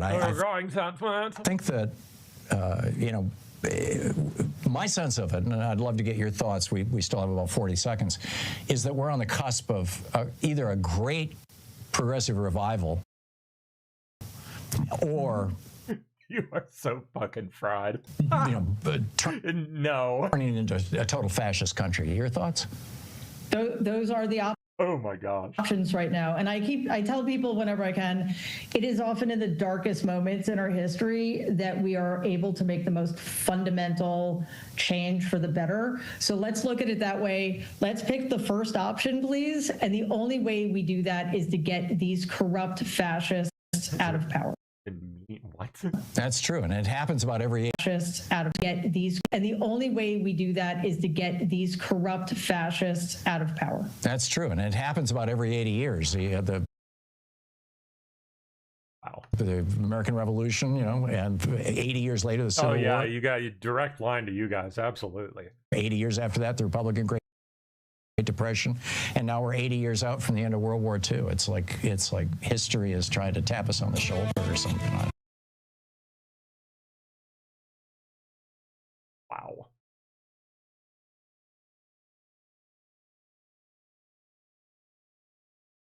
Elon wins. Criminal charges will not be brought against Elon Musk after the $1 million check done. FBI and local police conducting raids Tuesday morning at quality behavioral health locations in Detroit and Troy.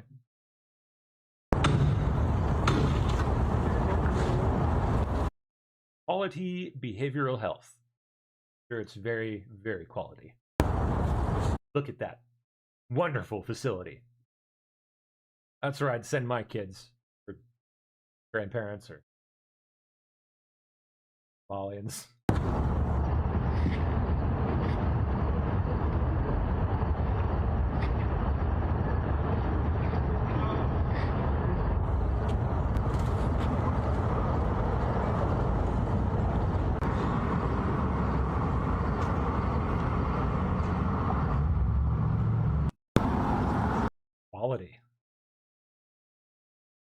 Before I forget, I need to like desperately beg for again.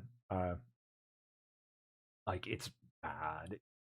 All three of my accounts are now in the red, like negative, overdrawn. I haven't been in dire straits that dire in a long time. So I need to. You guys know I hate doing it. I need to ask for help. I need to ask for charity because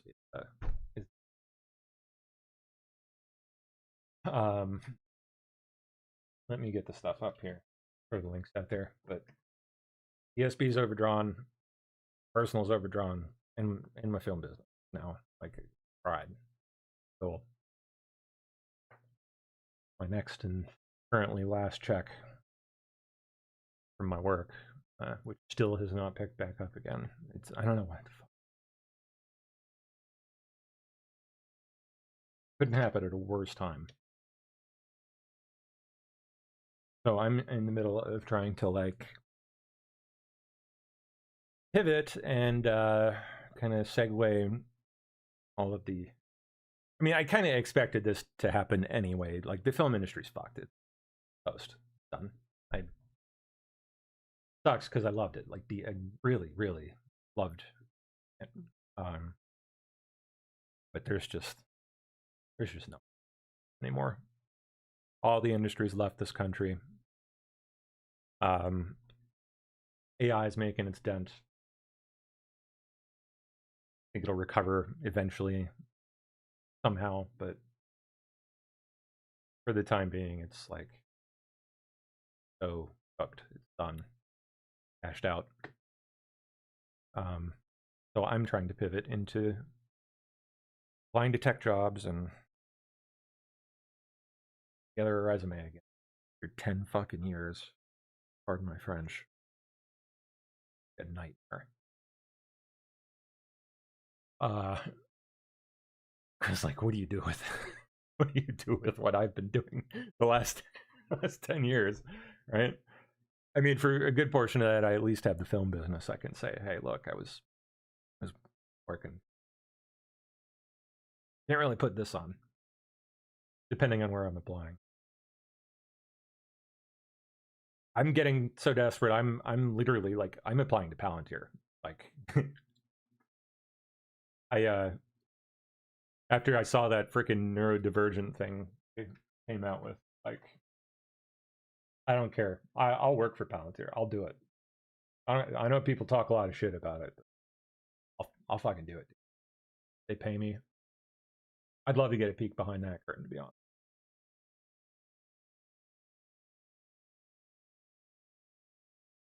Yeah, they had this like thing for there it is, the neurodivergent fellowship.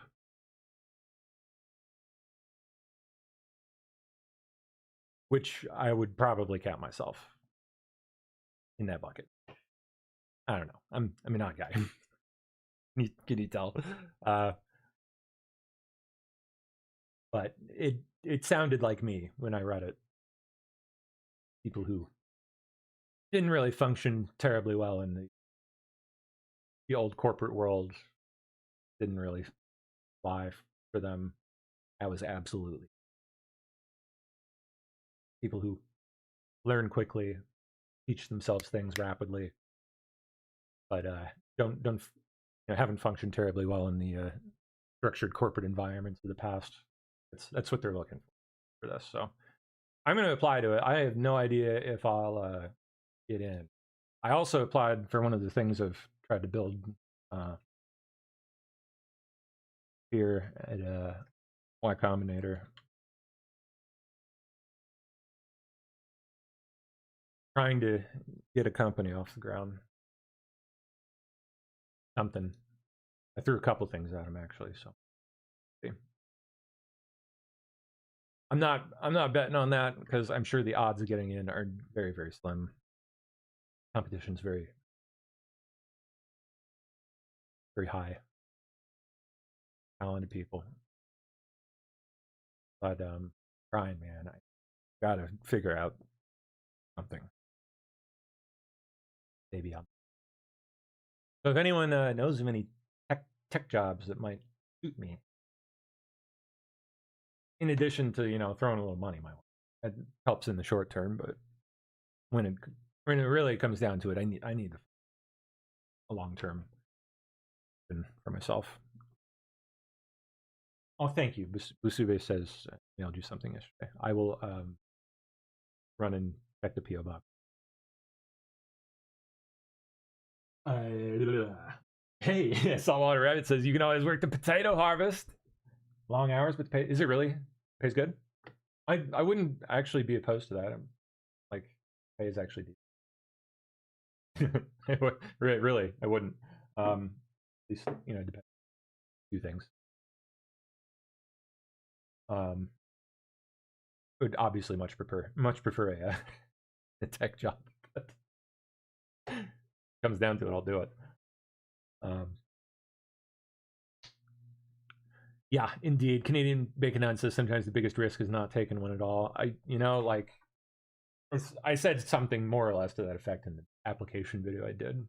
Like, I have come up with, I don't even know how many ideas over the years for businesses that, like, if I would have applied myself to them and made the connections I needed to make, they would have gone places. I would have made big money.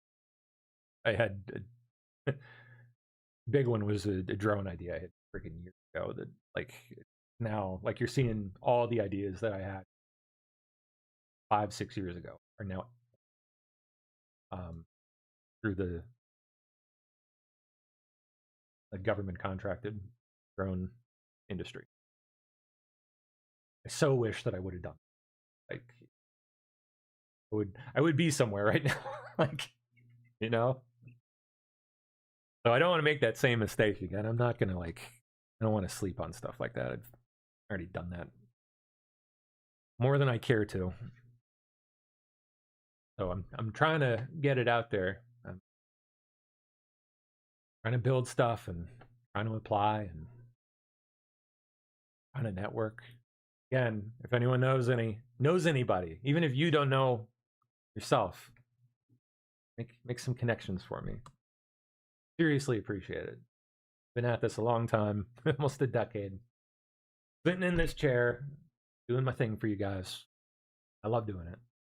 Would like to be able to continue doing it. But if finances don't allow, like, I don't know what. Anyway, let me get the links out there before I forget.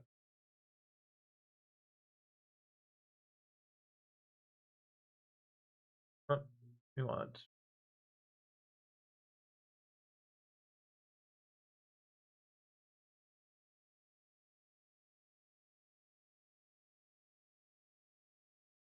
rough month this month. Not a lot coming in on the dough. Yes, HHS girl, I will drop the PayPal next. That's coming.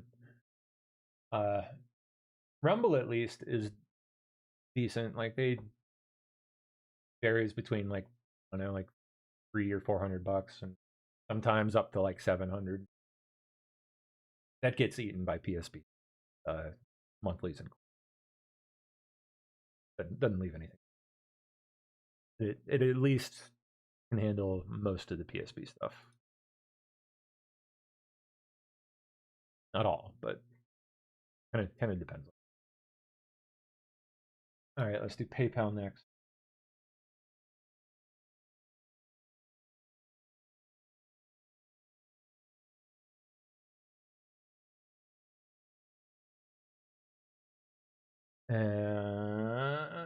Cash App. Yep.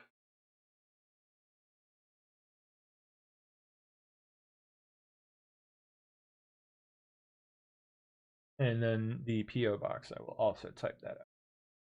Bucks. 4054.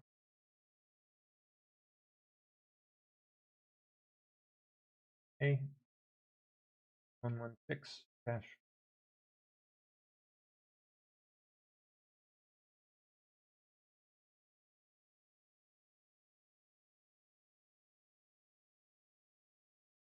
Yes, I do have a PayPal. Yeah. Not the old PSB PayPal. It's my personal. You still have that. Oh yeah, let me copy the. Here we go, and thank you big time in advance to whoever helps out. Would not ask. I mean, you guys know at this point. I've never really spent much time on that unless it's a dire necessity. I don't like asking, but here we are.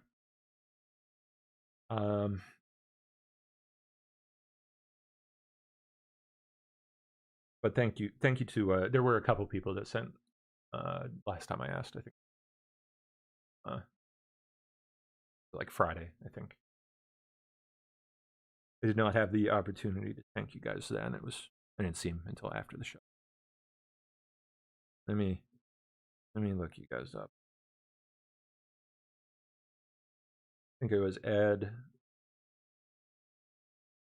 Yes, an Edward and a Clifford. Then there might have been one more on another platform. I don't recall. Cash up. Karen. I think it was. Nope. It was Melissa. Pardon. So thank you guys. Thank you guys big time. And to anyone else that is able to help. I just hope it'll be enough, man. Hope to God something falls into my lap long term.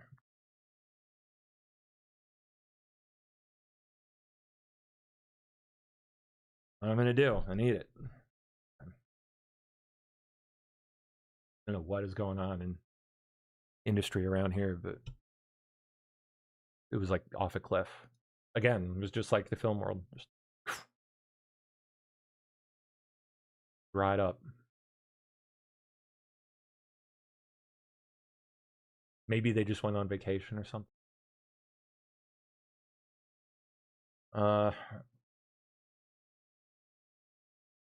Judge betrays America. Who did it next? What did you do? Judge Oliver, sir. He has hereby blocked Ohio's proof of citizenship to register to vote law. Effective immediately for the 2026 midterm. Oh.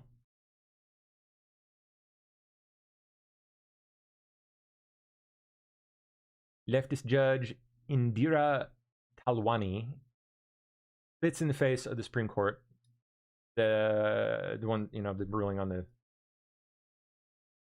vote stuff. Yeah, mail-in ballots. Okay.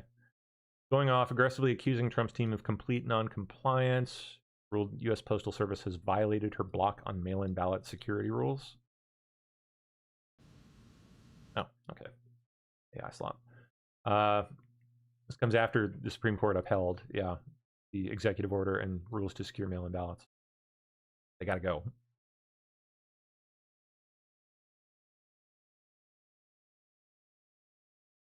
Seven-year-old boy found alone on Mount Fuji after his father left him for 8 hours to keep climbing with the older son. Police scolded the father but did not charge him. What kind of person does that? What? In Japan, a 7-year-old boy was found abandoned on Mount Fuji. Police say the kid's father left him alone for 8 hours so he could continue climbing with his older son. Well, workers spotted the boy sitting on a bench in the rain. Aww. He told them he got tired, so his dad gave him a drink and a snack and told him to wait. When the dad returned, who would do that? Police scolded him, but decided not to charge him. A 7-year-old kid? A middle of Mount Fuji? Goodness gracious, like what?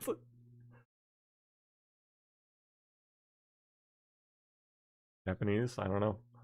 CBP officers at Chicago O'Hare Airport arrested 3 international travelers for attempting to smuggle 1,000 pounds of khat into the country. It's like an African stimulant drug. Gross shit that they chew or something. all day. Gives you like a amphetamine like This has never been a thing in the US, like ever. Never taken hold in the US. Until I guess now they're bringing it here because they brought all their people here.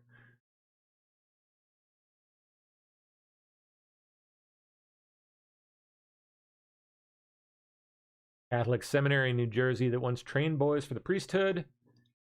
Wow, set to become the 4th campus of an expanding Islamic school network. How nice.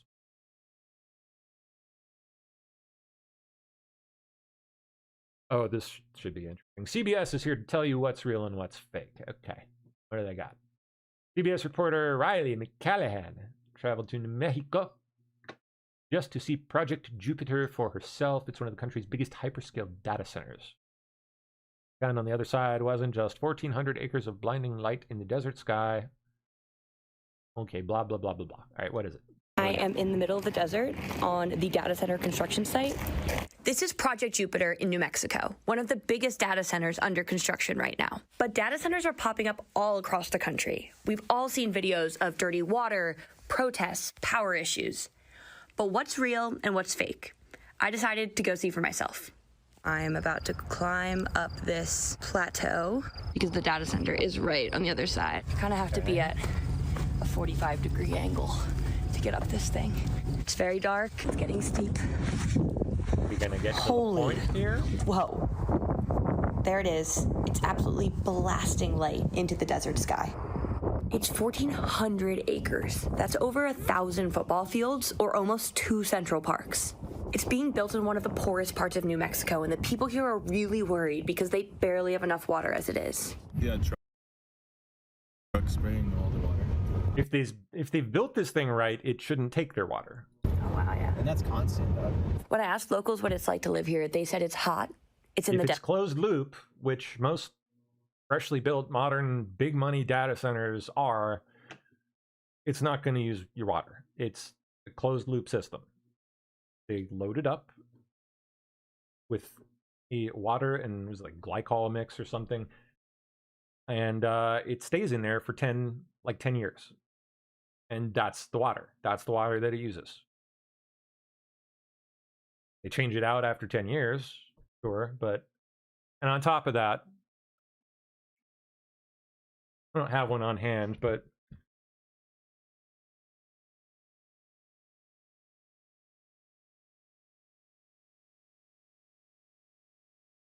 give me a graph of water center, data center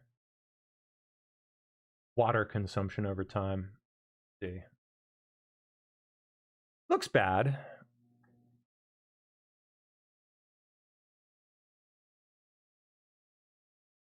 Let's see it. Oh, wow. So you're telling me data centers use nothing compared to just almonds, just growing almonds. There's the big water problem for data centers that they keep trying to sell you on.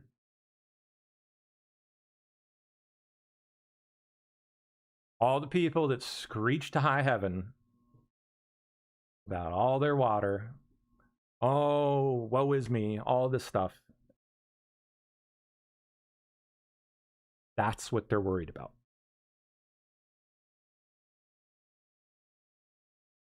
Does that look like, I don't know, a commensurate level of water loss for the ferocity and intensity that you're seeing? No. And when you add in other industries like, other agriculture, not just almonds, but like all the other farming we do, not just vegetation, but plants and animals, like the whole thing, it's even more drastic. I mean, almonds are nothing compared to the rest of the agriculture industry. Let's be real. I think they do use quite a bit of water. I think. I don't know the almond industry too well, but like that's nothing. That is nothing. It's less than nothing. And they are out here trying to make water use like this primary issue that is like life or fucking death. Where's the screeching about the almond farms? Desert. It's dry. They only get around 10 inches of rain a year. And because it's right next to the border, it's often forgotten about by politicians and able to be used as a dumping ground for industry. There's a landfill burning over there. They found a dead horse in it the other day. I keep being told not to drink the water. 95% of people, they go by water because we don't trust them. It's not drinkable. They were showering at my brother's house and my sister's in El Paso. Wow, you crossed over to Texas just to shower. To shower and to get water. I am just because you don't trust it? Standing along the banks Just because? of the Rio Grande, one of the 2 sources of water in this region. While it's full of water right now, it's only going to be this way for 1 month of this year. The only other option is an aquifer that's shared by over 1.7 million people between New Do you have any data on how much the data center is actually going to use? Mexico and Ciudad Juarez across the border. It's this aquifer that the data center's well is drawing from. We're all putting our straws in the same cup. Everyone's going to be very concerned about what's going on with the water. And some of the people most concerned are the farmers. I mean, again, it depends on what kind of data center it is, whether it's an open or closed loop system. But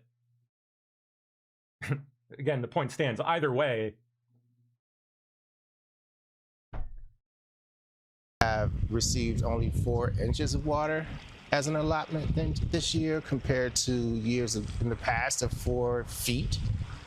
4 acre-feet of water. I am waiting for a call from a VP from Oracle, one of the backers of the data center, along with OpenAI. How much water will the data center use? That being over time about the equivalent of 9 households. But this doesn't account for construction costs. And just this that's it, nine households.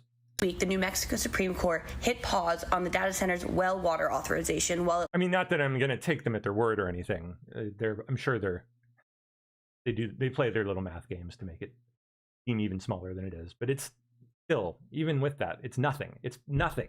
Looks into a legal challenge alleging that they've already pumped 103 million gallons of water just since April. But even discounting that, the key word that she used there was over time. The 9 household figure is averaged out over the next 15 years. To fill up the data center initially, they're going to need 11 million gallons of water. But after that, because they're using a closed there you go. loop cooling system, they're only going to need 168,000 gallons of water each year. Does that feel realistic? No. To you? No, not at all. It's already been twice they increased our water bill. People like my mother, she's on fixed income. What happens now? Something tells me that they will continue to need some water, but we just don't know what that. Something tells me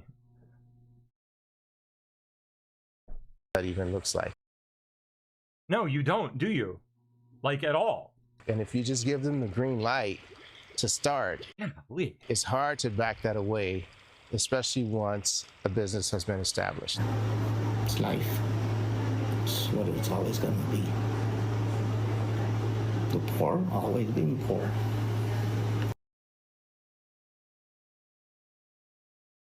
Good. I just. All right. What we're. What is?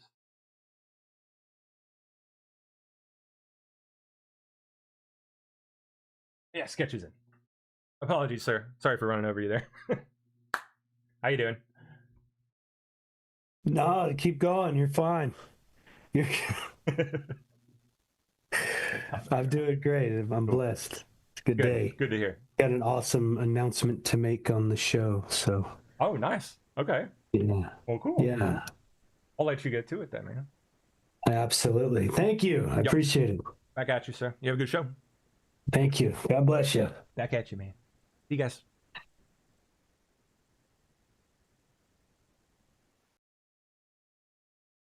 All right, that's it for me, YouTube. I'm done. Thank you to the 20 still hanging out. Only 20 of you. You guys are the best. I will catch you guys in the morning. And tomorrow night. We'll see you then. Bye-bye.